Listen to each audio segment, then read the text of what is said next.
Kaixo, ongi etorriak, dakizuen bezala, gai hontan irudi lauak ikusiko ditugu.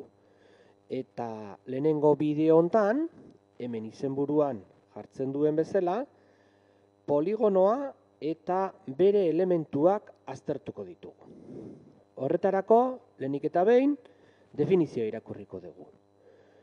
Poligonoa, lerro poligonal itxi batek mugaturiko planoaren zatia da.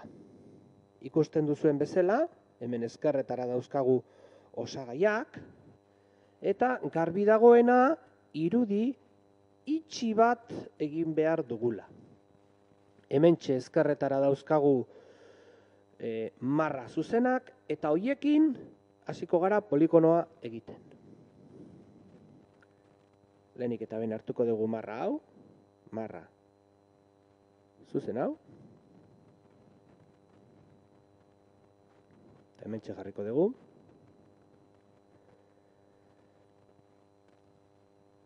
Bigarren zuzena,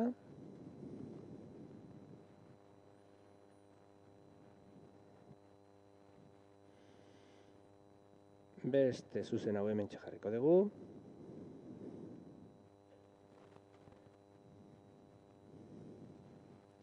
Hau hemen. Eta azkenik, bosgarrengo. Hortxe dago gure poligonoa.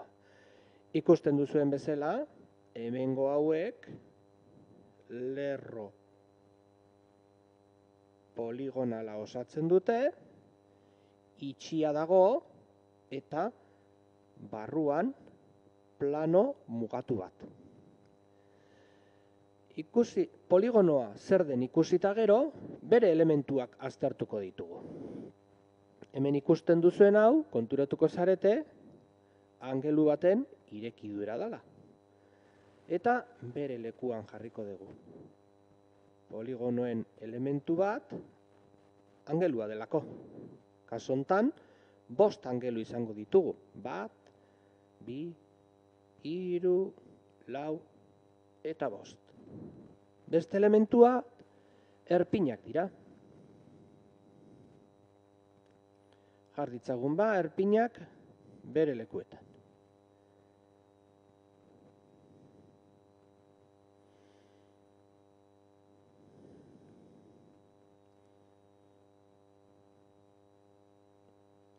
Eta azken erpina, hementxe. Hortxe daukagu poligonoa eta bere elementuak. Definitu ditzagun orain elementu bakoitza zer den.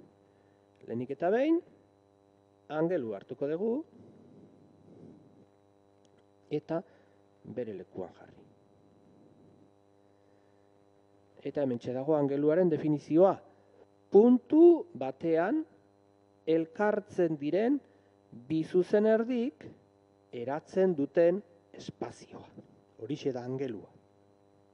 Orain, erpinaren definizioa hartuko dugu, eta erpin batera eraman. Eta erpina, bi aldeak bat egiten duten puntua da. Eta azkenik, aldearen definizioa. Eta hau, hementxe jarriko dugu.